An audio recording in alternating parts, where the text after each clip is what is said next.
And now, it's the Finding Your Spine podcast with host Chase Spears. Welcome back to the Finding Your Spine podcast, where we call you to live and lead boldly in the truth. And we have with us today another person who is no stranger to that, someone who's done it, been there, got the t-shirt, and I'm pretty sure is probably going to be writing a book before it's all said and done. Oh, yeah. Dr. Clarissa Rippee. Thank you. It's so great to have you here. We just finished up like an hour and a half of lunch, and we should have been recording that because it was just gold listening to you.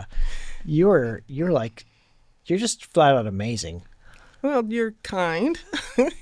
You're kind. I'm as genuine as God has made me. So what is your story? What happened? Well, I was a former GSA employee, and I was a contract specialist, and I happened to be in a training session, and one of the attendees had mentioned a contract for UAMs, which stands for Unaccompanied Minors. And I was kind of confused. So I did some research and found out that GSA had awarded hundreds of millions of dollars to companies to transport unaccompanied minors. Those are the children that came across the border illegally, and we don't know where they are. You found out the government was letting contracts over $300 million to transport kids to random places in the United States? And sometimes outside of the United States. And it was just too much for you to stay quiet about it. Correct. And all of a sudden, life changed for you. And you became, in addition to everything else that we've talked about, a whistleblower. Yeah, never thought I would be that. Yeah. Just such an amazing story. And so I'm just so grateful you're bringing it here to the Finding Your Spine show today. And thanks so much for coming and taking the time. And I'm really excited about what we're going to be digging into. So let's just jump right in. You were a contract specialist working at the GSA. Mm-hmm. Tell us a little bit about that. Like, what is that? I know as a military member what that was like, but for those who have no idea. Well, a contract specialist basically is what the name says. We basically manage contracts. We work on contracts. We award contracts. We administer contracts, right? We maintain them. So it's really not complicated at all. You know, we just spend the taxpayers' dollars. You say it's not complicated. I remember when I was in Afghanistan, and I just found out recently you also did time in Afghanistan. Yes. And our commander really wanted to have this magazine in the area. And truth be told, I did not want to do the magazine, but the commander wanted to do the magazine. So I'm a good officer, and I'm going to dig in and figure out what it takes to do this magazine. And as part of that, I needed to get a contract. And I went to meet the contracting officer. And you say it's easy. It looks to me like trying to build the pyramids, going through the process to get a contract done. As a matter of fact, the contracting officer looked at me. He's like, hey there, Captain. Just so you know, this will get disapproved if you try to push it. And I'm like, I'm just going to tell the boss that and see what he says. Right. And the end of the story is we did not do the magazine.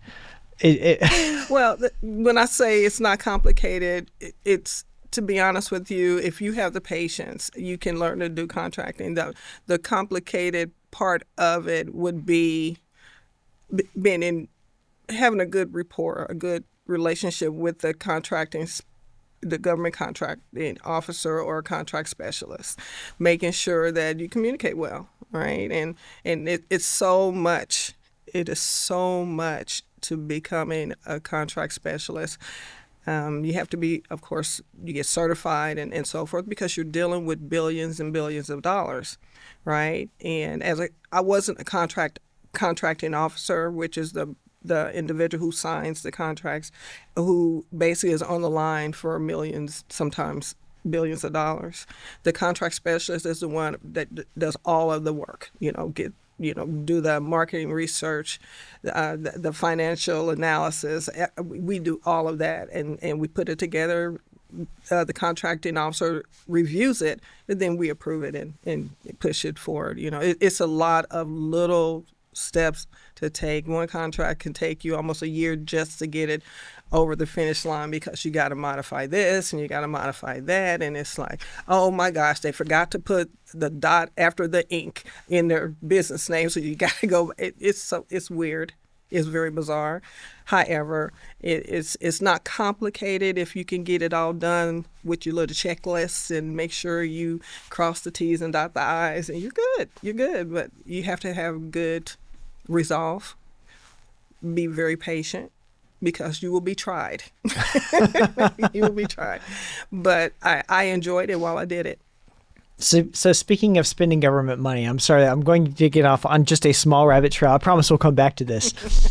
We've been seeing a lot in the news lately about how government money seems like it can really be very easily spent if you claim you're running a child care center in the state of Minnesota. Well, too bad.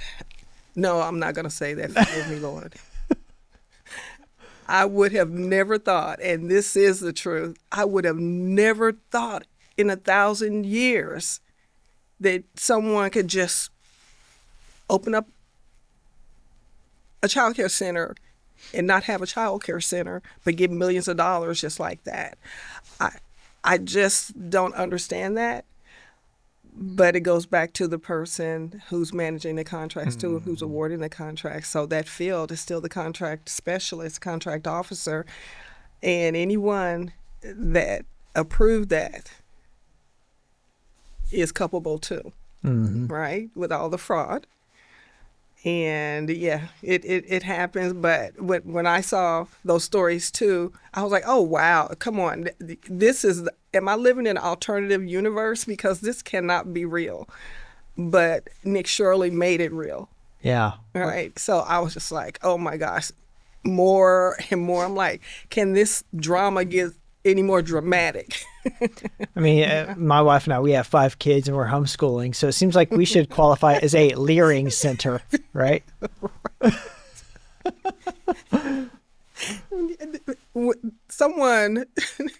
Being someone who has a doctorate in higher education and adult learning, it should be leering. Oh my gosh.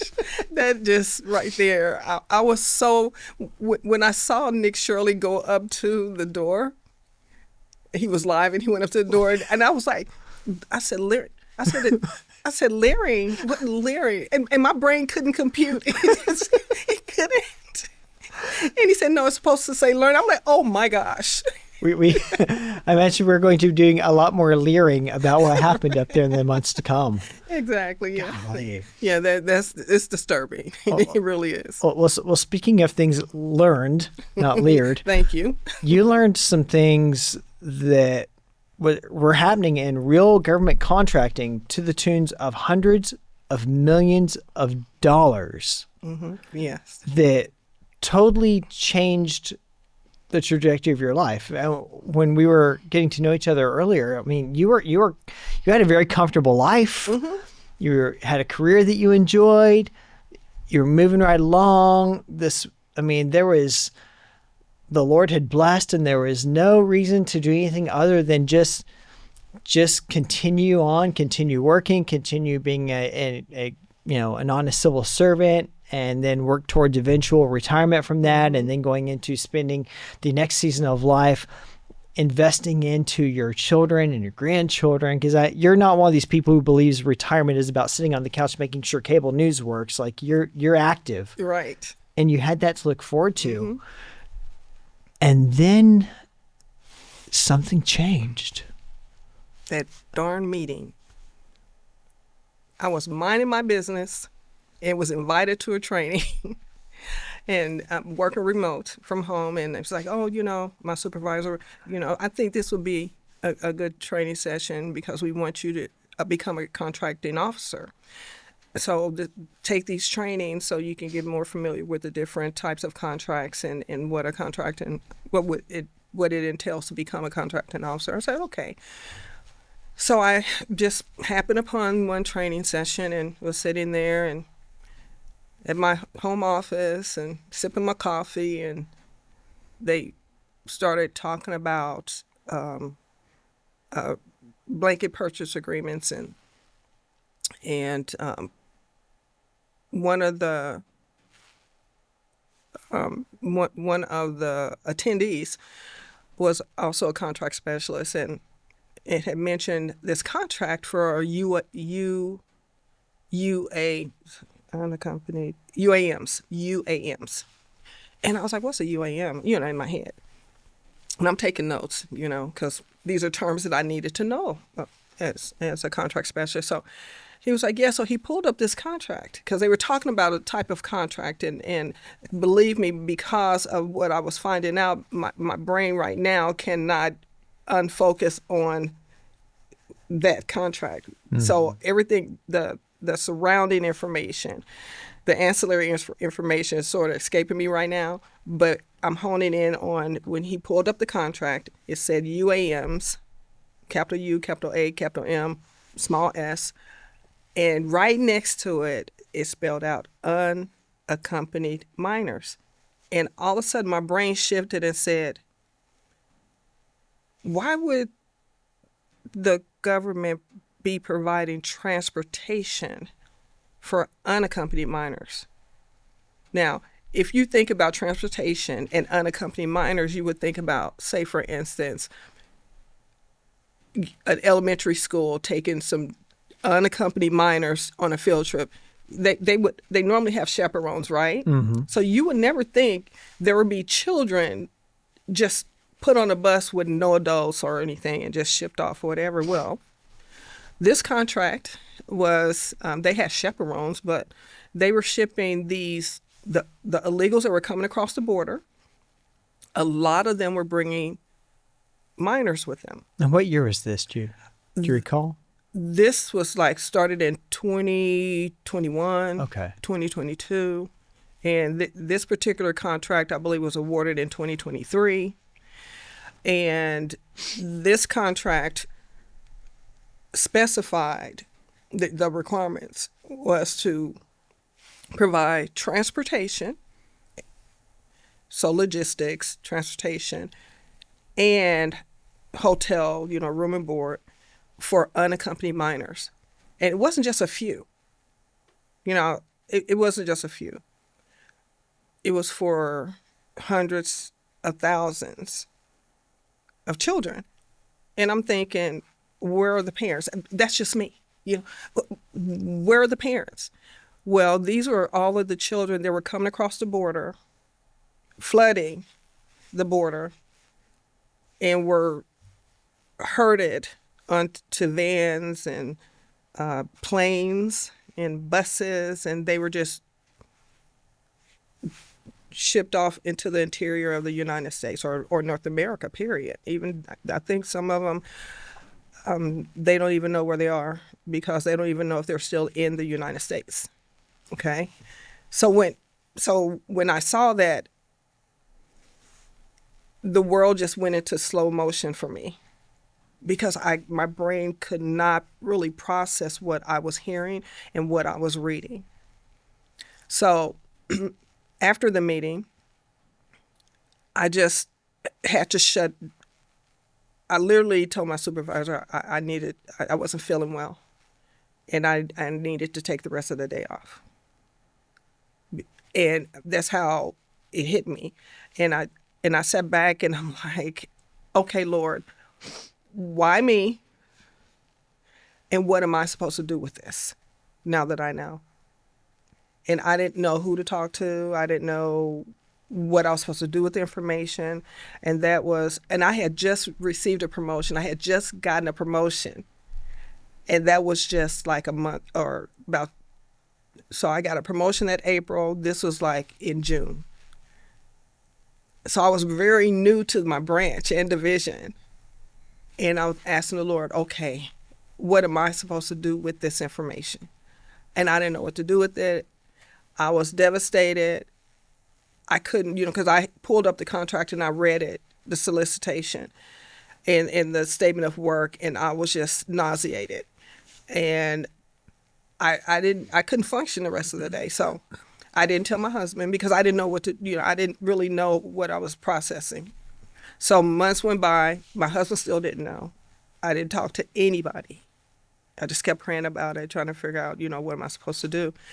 Then later on that year, James O'Keefe was on X, and he was talking about his upcoming documentary, Line in the Sand. And he was just, talking about the filming and everything was going into it. And he had posted, if you are a government whistleblower and you have valuable information and you want to share it, please contact us at such and such. Now, here he is talking about trafficked children, the line in the sand. And that's when I knew, this is why this was dropped in my lap. So I reached out to James O'Keefe and I told him, okay, this is what I found out. And he reached out to me. And after he reached out to me and I provided him some information and he confirmed it, that's when he wanted to move forward with interviewing me regarding what I had found out.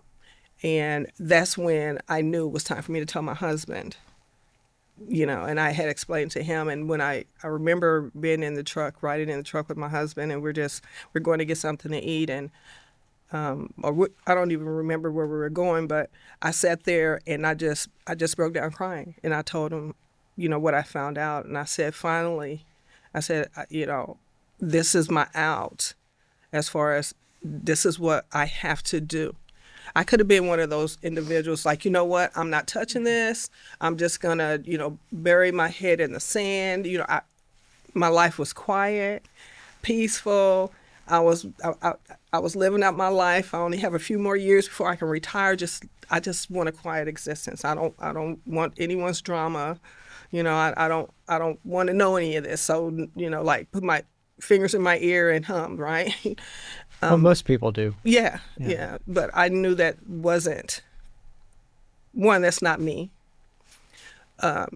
Two, I knew it was the Lord that dropped it in my lap. It wasn't something I was seeking.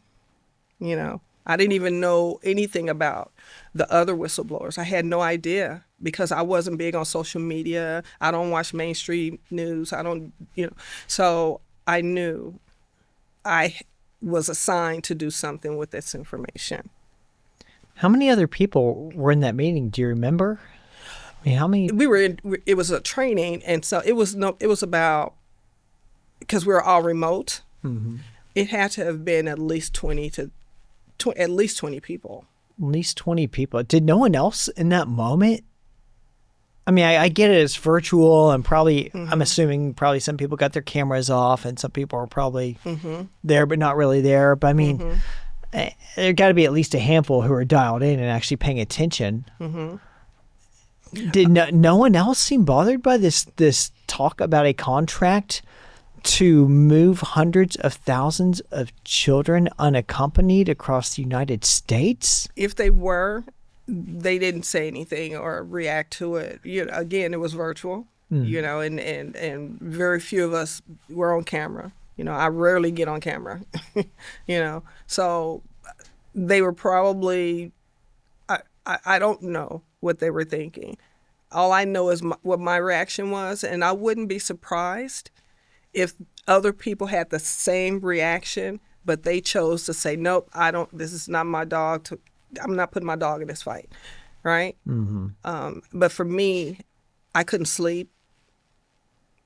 I couldn't eat. I just could not function knowing what I knew then. And I was like, I can't keep going this way. A month, two went by, and it was still gnawing at me. But I was asking myself, what am I supposed to do with this? Not, I don't want to do anything with it. My response was, I don't know what to do with this information. Lord, help me do something. What you got to tell me what to do with it. And that's when James O'Keefe came into the picture. So I know you mentioned a moment ago, the government has no idea where a lot of these children are. They're coming over, no relatives. Where are they ending up at? Where are they going to? Why are they being brought in for? I mean, the mind goes to some pretty concerning places really quickly. Well, it has been proven with Tom Holman and his team, and that a lot of these children were dumped off to live with individuals that were either we call it current day slavery, where they go work in warehouses, and we're talking young kids. We're not talking adults. We're going back to when child labor was legal, that type of labor, right? So if you don't know where the kids are, you can't protect them from the violation of child labor laws. And they're not citizens, so they don't have rights. I mean, it's this big pot of mess, ethical and legal mess, right? So they didn't know where these kids were going, because what you got to understand that when those children came across the border, they didn't have any identification. And some of these children were infants, so they can't talk and tell you where my mom is back in Mexico or Venezuela or Guatemala, Honduras. They can't tell you where they came from because they aren't talking. Then you have those young individuals. Say there was one in Line in the Sand. There's a scene where James and his crew had the camera, and here comes this little girl walking by the wall by herself. I don't know if it was late at night or early in the morning. It was dark. And this is down on the border? Yeah, she was by herself.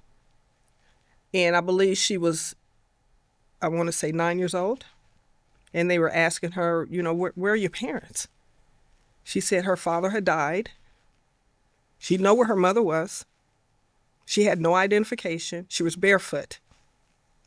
She was walking in the desert by herself. They had just dropped her off. And that was happening over and over again. And she really couldn't tell them where she was from, right? But her father died. So she was an orphan walking the border alone. So think about multiplying that, time and time again. And you'll see some scenes in there where there are these vans, and there's a scene where there's this private airstrip or airport, and you see this Cessna, or I don't know, it's a small plane, but it could sit up to, I say, 20, 30 people, all children, 2 adults. One of the adults is holding an infant that's probably 6 months to probably 12 months. Now, all 30 of those children don't belong to this one person. Mm-hmm. They're all ages. And they wouldn't, and this was in the dark of night, and someone happened, I believe it was an airport employee that noticed that these planes kept coming in at 1, 2, 3 o'clock in the morning, shipping off these children with no identification. They weren't coming through the airport. They were coming another way onto the airstrip and loaded onto this plane, and they're flown out, and no one knows where their plane went. There is no, I guess you call it flight record of where they're supposed to be taking them and dropping them off. Nothing. And that's what was happening over and over and over again. We're not talking about children who were being sent up here in an organized way because they're fleeing a war zone, and they're trying to get them to safety. We're just talking kids being dumped en masse. And there are government contracts being let to pick them up and transport them to destinations unknown, to be put in the custody of people, God knows who, unknown. Oh, some of these individuals were known. Some of these individuals were known as, they were drug dealers. They were gang members. They were dropping children off to known sex offenders. Not just one child, but they would send dozens of children to the same location. Sometimes they were sending like 30 children to a house with one adult, and I believe the authorities would go back to that house, and the house was abandoned. Literally, it was nothing there. It was an empty lot. So the address said these children were supposed to be at this address right here, and you show up to this address, it's just an empty lot. So where did the kids go? And that is what haunted me, because I was a part of a government agency who wrote not just one contract, but contract after contract after contract. We're talking hundreds of millions of dollars to transport and house these unaccompanied minors. And now you have, I think that they said the government lost track of 500,000 unaccompanied minors. And just recently, I was listening to a report, and Tom Holman stated that they have located at least 145 or 175,000 of those children. Out of 500,000. Out of 500,000. And that it's awful. It's wicked. And, I'm just going to call it for what it is. It's evil, right?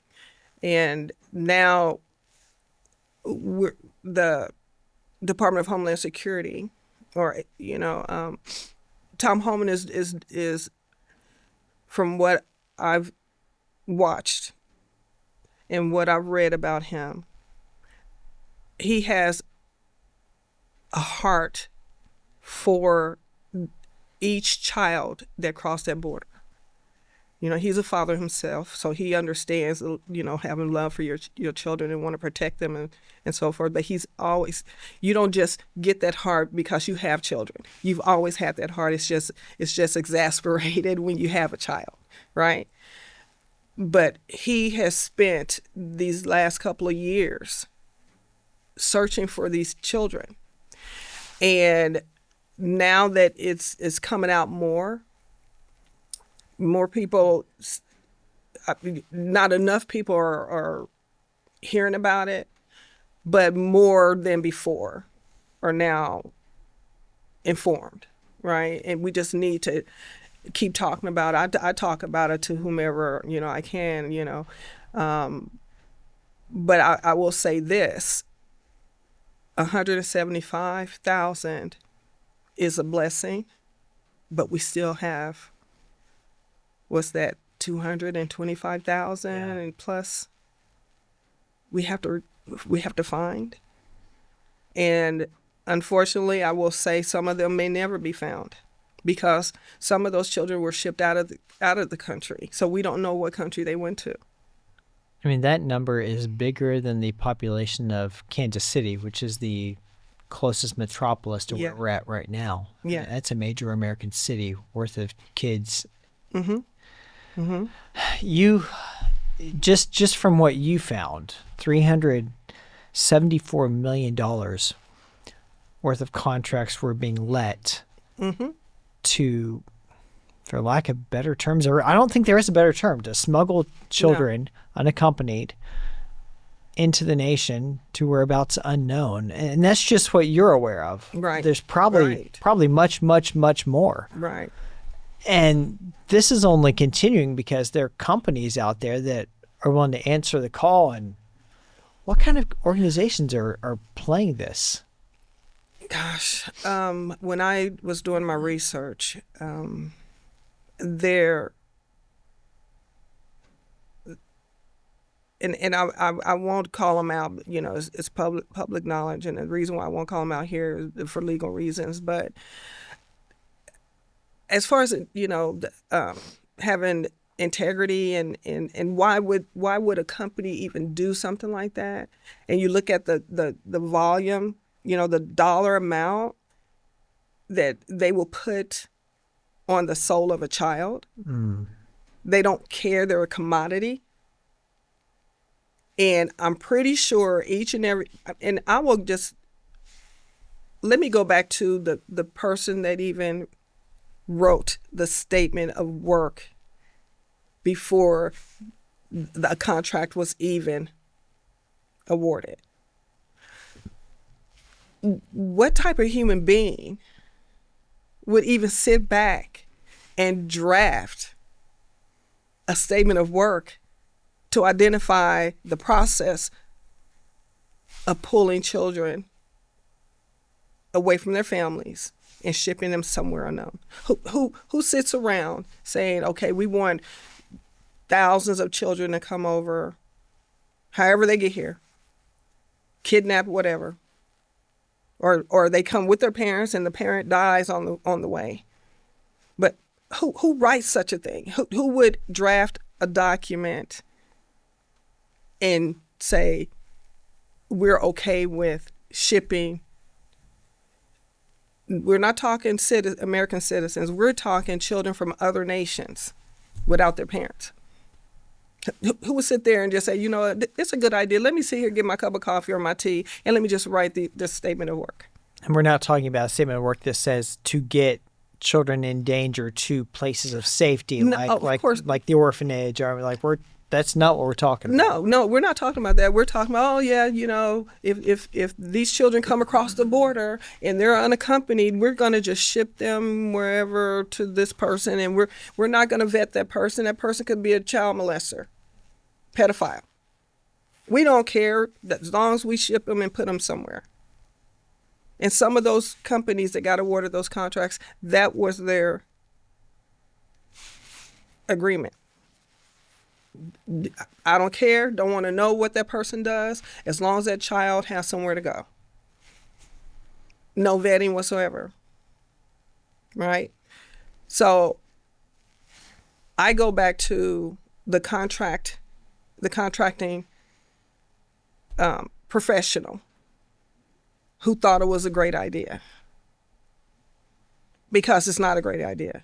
If anyone had ever come to me and said, you know what, we need to draft a document on how we're going to handle unaccompanied minors coming across the border, and I would have been like, first of all, let's stop right here. Why would we allow children across our border without verifying if they have a parent with them or a legal guardian? Stop right there. Let's not even consider that, because no child comes across the American border by accident. Mm-hmm. They don't just happen to come across the border without their parent or a legal guardian. They don't.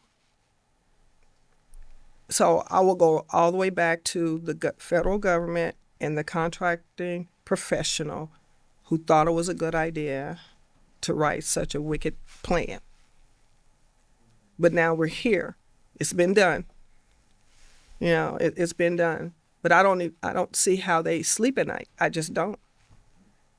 Because I've written some statements of work. It takes a team of people to gather all the information so you can write a statement of work. So someone, some team, some people had to sit down and say, you know what, this is what we're going to do. And part of that statement of work, this so stuck out at me, I had to write it down. One of the requirements was the ability on 24 hours notice to move 1,000 kids. So think about that. Who comes up with this? And why? Why 1,000 children? Why that number? And every time I read that, every time I think about it, all that comes to mind is just evil. Because there's no good reason. There's no loving reason for it. Who comes up with that? Except someone who's evil. They don't have good intentions for these children. You cannot tell me that you have good intentions for these children. They're coming across the border illegally. They don't know about the law, but it's the adults that's bringing them over illegally. The adults are breaking the law. They're bringing these children over. They know that no one knows who these children are. in America, except for the criminal on the other end. They don't know who their child is, of course. They're just a commodity to be dropped off and done with however they wish. So it's one of those things where I just pray every day that we find as many as we can, as fast as we can, because the sand in the hourglass is running out. Mm-hmm. And the longer these children are lost, the more distance between the rescue and recovery is. And someone knows where each and every one of those children are. Someone knows because they received them on the other end. Right? And I just, it's just mind-boggling. You know, it's hard. This is so dark. Mm-hmm. And boy, they did such a good job of keeping this under wrap. We're talking hundreds of thousands of children still missing in the United States. No parents with them. Not with loved ones. Right.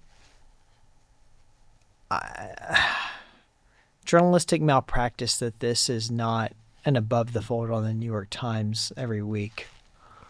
Well, you and I both know. Yes, we do. You and I both know that the lamestream media is that lame. They are not independent thinkers. They're all scripted. And I've been talking about this since 2010. Well, really since 2008. But I'm not a mainstream kind of journalist or anybody like that, so who would listen to me? But I saw it a long time ago that they are scripted and they regurgitate an agenda. So the reason why everyone, like if you're walking into a coffee shop or you're walking in a grocery store, you don't hear the chatter about all these missing children, is because it's controlled. That narrative is controlled. They don't want people talking about, because when the communities, or say the small community, the little mom and pop coffee shop, they start talking about it, then it starts to spread and spread, then they'll be on the lookout, then they'll be on the watch, looking for something unusual. And the lamestream media cannot have that. They cannot have you and me talking about this to our neighbors, because then we will be watchful. And it becomes overwhelming for me sometimes, because it's like, who do you talk to about this? Who you let them know? Oh, if you say this, they're going to say, oh, you're just a conspiracy theorist. That title for me, I've worn it like a badge of honor for years. I don't mind being the one out on the outside, right? And people can call me what they want to call me, but guess what? Every conspiracy that I talked about has come to pass. So I'm like, call me what you want. It all eventually came true. But years later, and these children don't have years later. They don't have years later. We have to find them now, right? Especially the ones who came over as infants. Mm-hmm. They may never know who their parents are. And if you watch Line in the Sand, you'll see a lot of these men carrying babies, and you're like, are those their children? And why are all these men carrying the infants? Where are the women? You'll see some women carrying children, but you see a lot of the men carrying babies. And it's almost like, okay, so they started moving in from all these South American countries. Did they go through each town and snatch up kids on the way? That's how my brain works, because I'm like, they're coming through these little towns and probably taking children as they're going through. And it's like, oh my gosh. And the organization, the agency that I work for, just writing out the checks, paying the ACH. And at the same time, we had the mainstream news organizations trying to talk down the sound of freedom. Oh, that's conspiracy. That doesn't happen. And yet there are government contracts being let in real time. I mean, just real time. And I've learned one thing about mainstream media. If they're constantly on a topic and they're negative about that topic, and it's like 24/7 they're talking about it, you can best believe it's happening. Yeah. Because they wouldn't be pushing back so hard if it weren't happening. I remember as a kid when conspiracy theories actually were that, and anymore, just about all of them are. It's like, Mom, Dad, what's a conspiracy theory? Well, give it 5 minutes, and it's what really is going on. Right. And now it's more or less like, oh my gosh.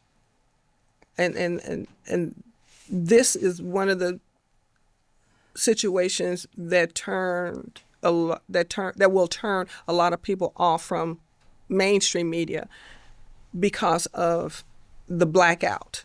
Mm-hmm. You know, they're preventing information from getting out to communities that could help recover these children, because that is our basic human nature is to protect the weak. And we don't know if there's a child or an infant, a child, a teenager in a house in our own neighborhood, because we don't know what to look for. You know, and I can be the town crier all day long, but when I have competing messengers like the mainstream media, and people are constantly listening to them, but they don't want to listen to me because, oh, you're not on camera. You don't know what you're talking about. You're not on the 5 o'clock. You know, you're not the 5 o'clock anchor. What do you know? Right? I'm like, but it should be the opposite. Mm-hmm.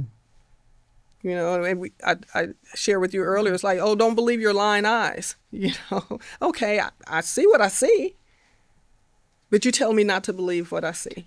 I love it when people will sometimes clap back at me for something I wrote, and they'll be like, we'll prove it, we'll prove it, we'll prove it. I'm like, I witnessed this. I was there. I was there when this happened. I mean, my very first ever master's thesis was about a crisis communications project that I was actually deeply involved with when I was deployed my first time. My thesis committee thought that was pretty cool. And I remember when I was doing my defense, I came back in, they said, we don't really know how to really hit you with hard questions on this because you lived this and we didn't.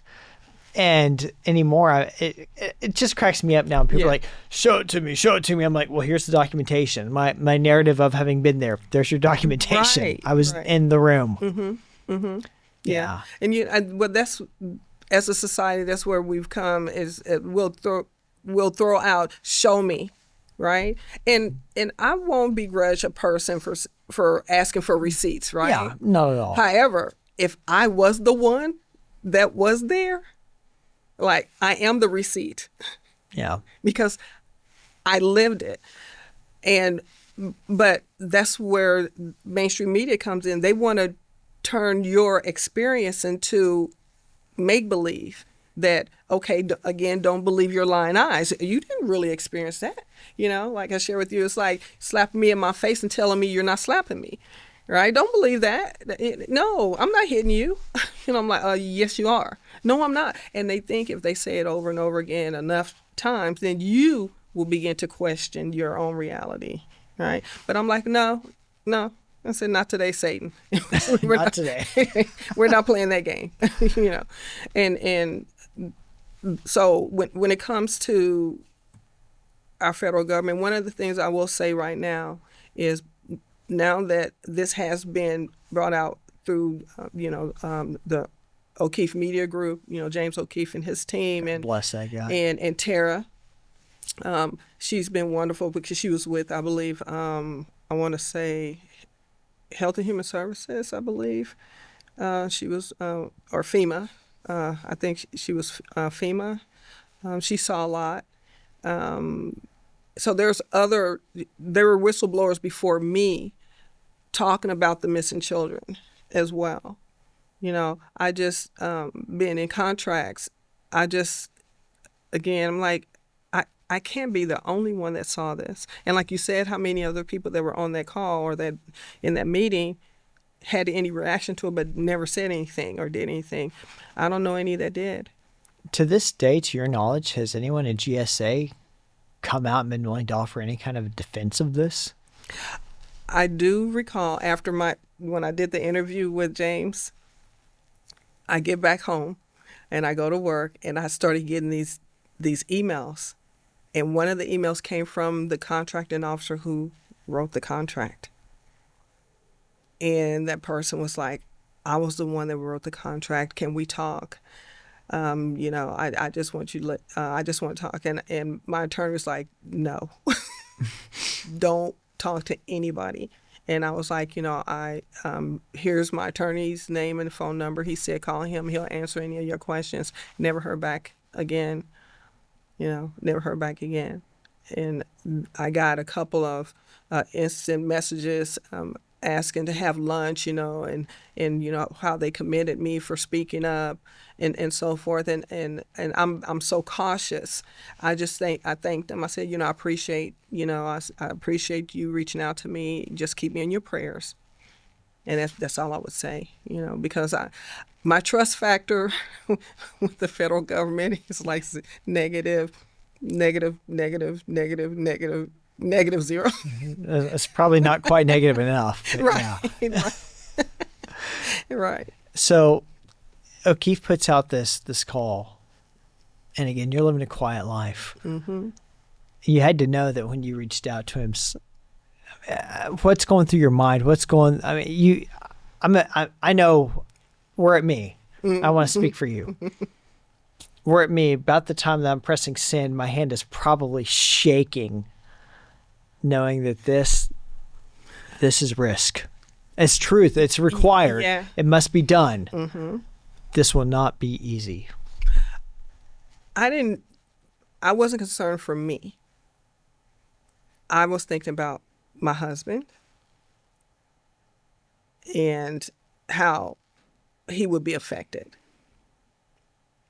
And that's why when James asked me to come and interview, I told him, I will, but only if my husband is okay with it. I said, if my husband says no, I have to decline, because I will not do anything without his approval. And my husband didn't hesitate when I broke down crying in the truck. And I told him that James had wanted me to come and interview. My husband, just without hesitation, he said, please do it.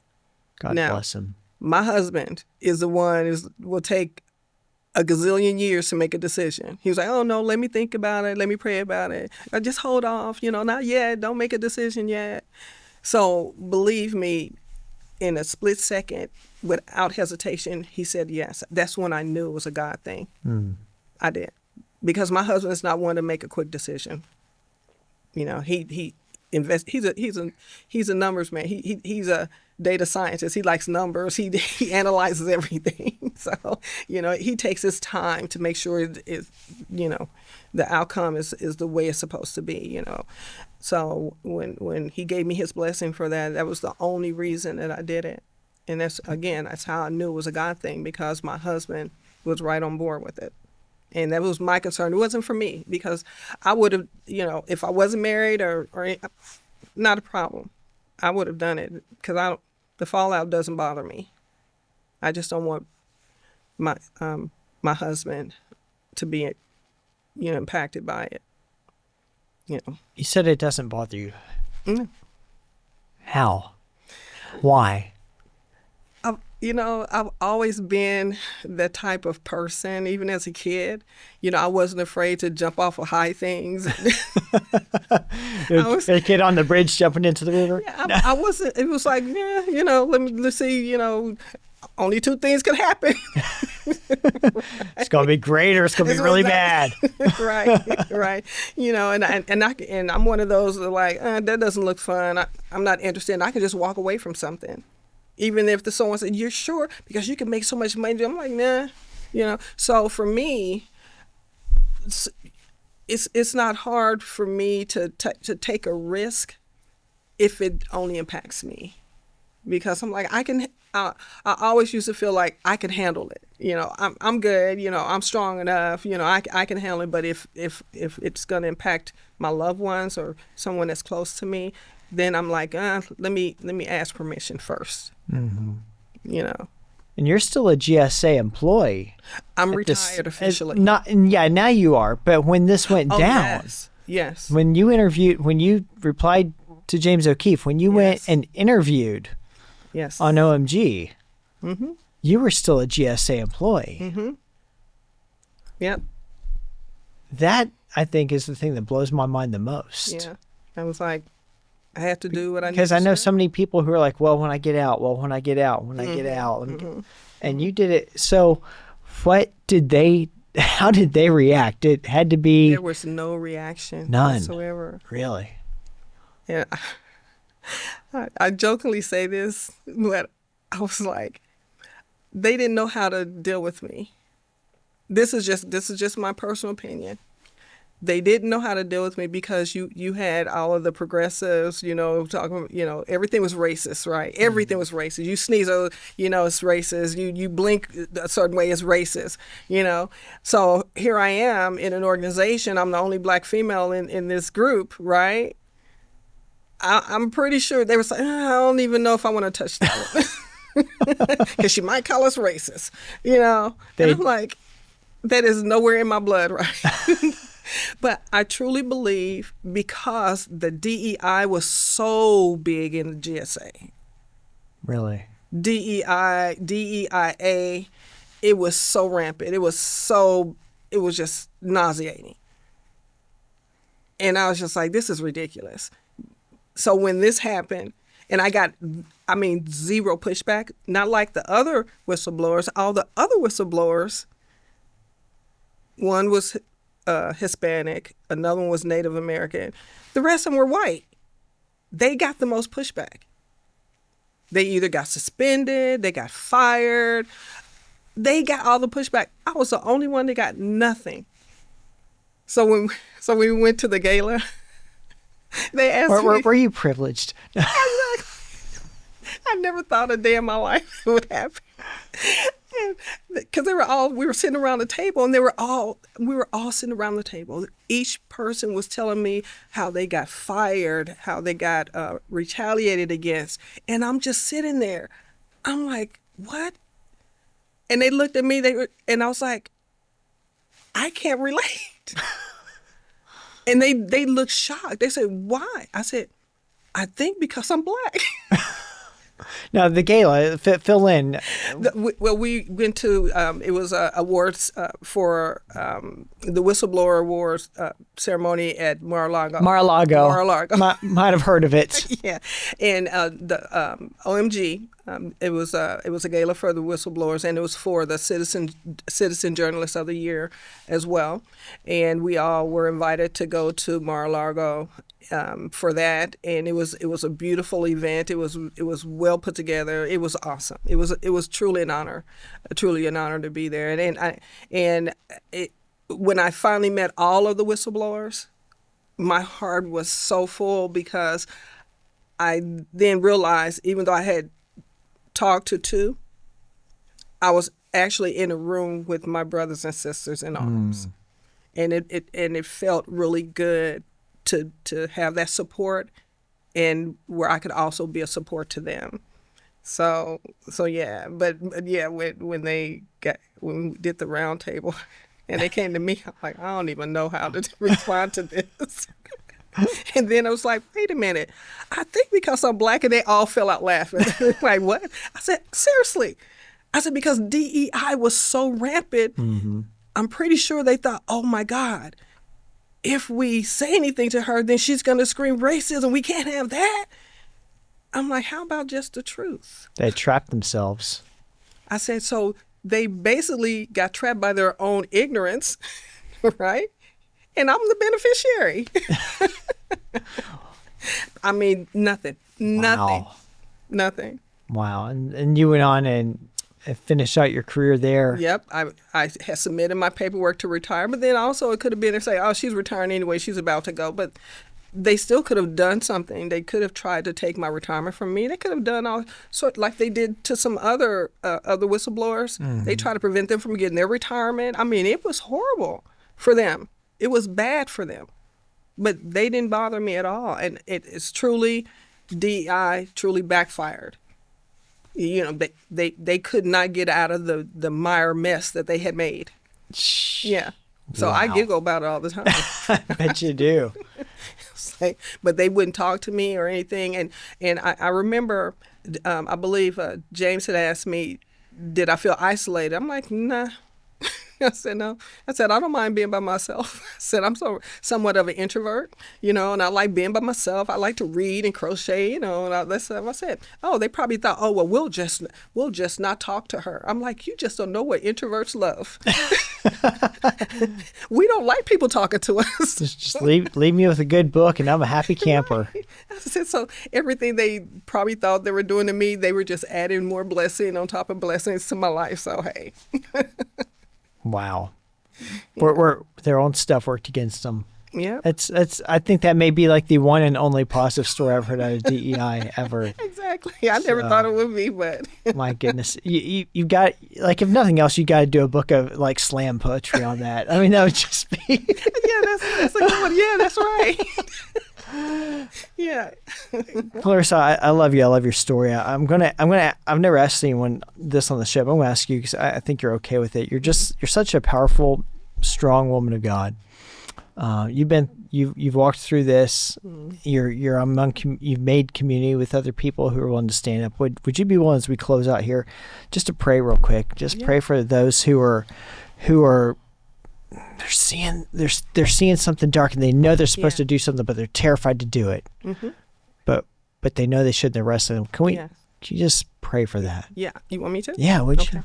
All right. Heavenly Father, first of all, I just thank you for this opportunity to sit here with Chase and just share my heart and my experience regarding the unaccompanied minors. But Lord, this is divine. This is another divine appointment.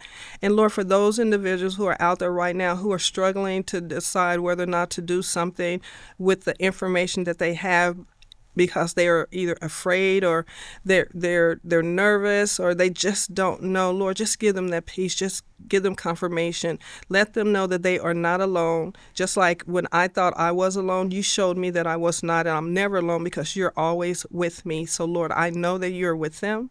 And Lord, I know that you will give them that peace and that comfort and the bravery that they need so that they can stand up for those who cannot stand up for themselves. And Lord, I just thank you so much for this opportunity.